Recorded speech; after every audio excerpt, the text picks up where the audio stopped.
Os saduceus e a questão da ressurreição. Mateus capítulo 22, versículos 23 a 33. Naquele dia aproximaram-se dele alguns saduceus que dizem não haver ressurreição e lhe perguntaram: Mestre, Moisés disse, se alguém morrer não tendo filhos, seu irmão casará com a viúva e suscitará descendência ao falecido. Ora, havia entre nós 7 irmãos. O primeiro, tendo casado, morreu, e não tendo descendência, deixou sua mulher a seu irmão. O mesmo sucedeu com o segundo, com o terceiro, até o 7º. Depois de todos eles, morreu também a mulher. Portanto, na ressurreição, de qual dos 7 será ela esposa? Porque todos a desposaram. Respondeu-lhes Jesus: Errais não conhecendo as Escrituras nem o poder de Deus. Porque na ressurreição nem casam nem se dão em casamento. São, porém, como os anjos no céu. E quanto à ressurreição dos mortos, não tendes lido o que Deus vos declarou? Eu sou o Deus de Abraão, o Deus de Isaque e o Deus de Jacó? Ele não é Deus de mortos, e sim de vivos. Ouvindo isto, as multidões se maravilhavam da sua doutrina.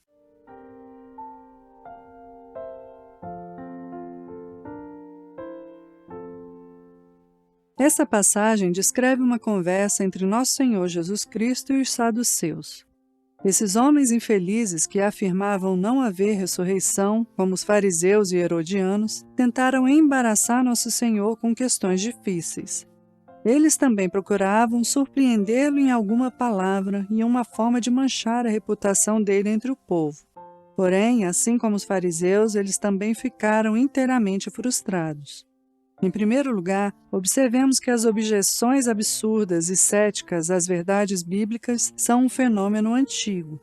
Os saduceus desejavam demonstrar o absurdo da doutrina da ressurreição e da vida futura. Por isso, vieram até Nosso Senhor com uma história que provavelmente foi inventada para a ocasião. Disseram-lhe que certa mulher se casara com 7 irmãos sucessivamente e todos eles morreram sem deixar filhos. Então perguntaram de quem ela seria esposa no mundo vindouro, quando todos ressuscitassem.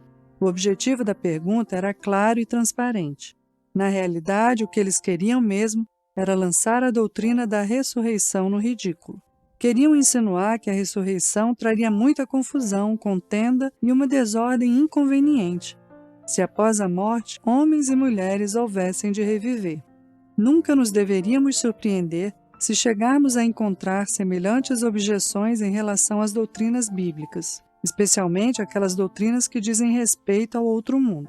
Provavelmente nunca faltarão homens irracionais ocupando-se de coisas que não se veem e criando dificuldades imaginárias a fim de desculpar sua própria incredulidade. Casos supostos são uma das estratégias favoritas em que as mentes incrédulas gostam de se firmar. A pessoa, muitas vezes, cria uma sombra imaginária em sua mente e passa a lutar contra ela, como se essa sombra representasse a verdade real. Em geral, uma mentalidade desse tipo se recusará a olhar para a avassaladora massa de evidências claras em que se alicerça o cristianismo e irá agarrar-se à única dificuldade que, para ela, parece insolúvel. O falar e os argumentos de pessoas assim jamais deveriam abalar nossa fé. Nem por um instante sequer. Em primeiro lugar, devemos lembrar que a religião cristã forçosamente envolve verdades profundas e misteriosas, e que até mesmo uma criança pode formular perguntas às quais o maior dos filósofos não é capaz de responder. Em seguida, precisamos lembrar-nos de que há incontáveis verdades na Bíblia que são claras e inequívocas. A essas verdades é que devemos atentar em primeiro lugar, crendo e obedecendo. Se assim fizermos, podemos ter certeza de que muitas das coisas que agora são ininteligíveis ainda virão a ser desvendadas. Podemos ter a certeza de que aquilo que não sabemos agora, vamos compreender depois. João 13:7. Em segundo lugar, observemos que texto notável Nosso Senhor apresenta como prova da realidade de uma vida futura. Ele apresenta aos saduceus as palavras que Deus falou a Moisés desde a sarça ardente. Abre aspas. Eu sou o Deus de Abraão, o Deus de Isaque e o Deus de Jacó. Fecha aspas. Êxodo 3:6. E Jesus ainda acrescenta, abre aspas, Ele não é Deus de mortos, e sim de vivos. Fecha aspas. Ora, no tempo em que Moisés ouviu tais palavras, Abraão, Isaque e Jacó já estavam mortos e sepultados por muitos anos. 2 séculos se haviam passado desde que Jacó, o último dos 3, fora sepultado.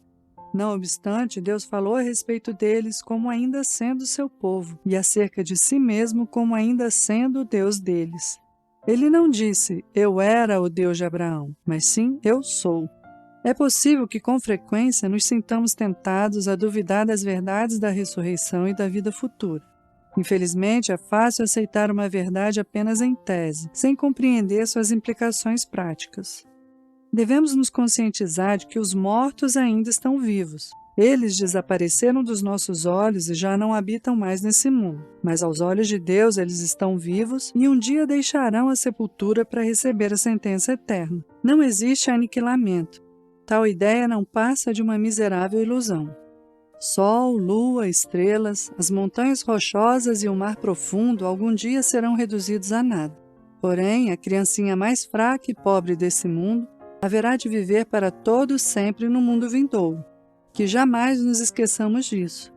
Feliz é quem pode dizer de coração o que o credo niceno afirma.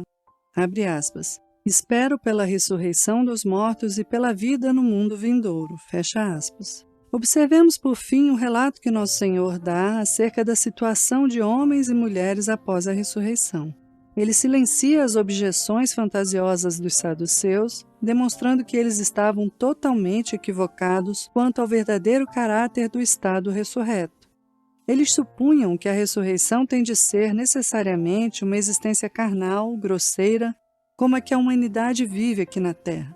Entretanto, Nosso Senhor lhes diz que no mundo vindouro receberemos um corpo real e material, mas de constituição inteiramente diferente e com necessidades muito diversas das que temos agora. Lembremo-nos de que Jesus falou somente a respeito dos salvos. Ele deixou de mencionar o estado dos perdidos. Jesus afirma, porque na ressurreição nem casam nem se dão em casamento. São, porém, como os anjos no céu. Conhecemos pouquíssimo acerca da vida futura no céu. É possível que nossas ideias mais claras sobre o céu sejam aquelas tiradas da consideração daquilo que o céu não será.